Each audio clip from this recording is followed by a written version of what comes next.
Hello, welcome to Bruder Truck Reviews, where I review Bruder products. Today, we have the John Deere 1210E Forest Forwarder. Yeah.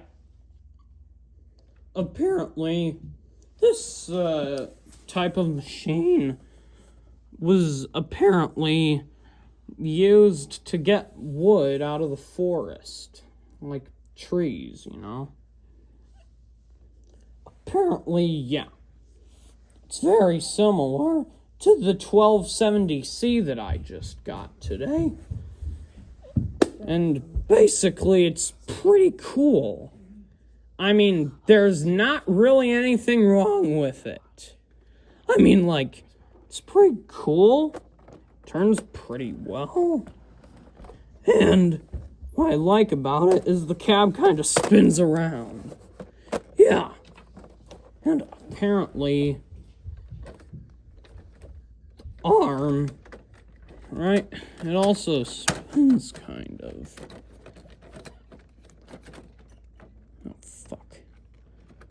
It's stuck on the trailer hitch at the back. Yeah. Unlike the 1270C, it actually can stretch pretty far, even while it's in midair.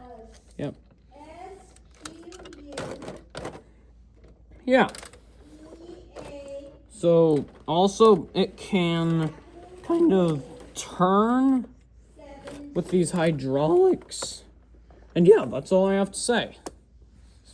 Oh yeah, also, unlike the 1270C, it comes all in one piece. I mean, the claw's detachable, but still. Also, I like how the hood kind of opens up. You know? Something 1270C can't do, I don't think. So, I'm gonna give this toy a 10 out of 10. Yep. I just love how it just is so realistic, you know? Yeah. Well, bye.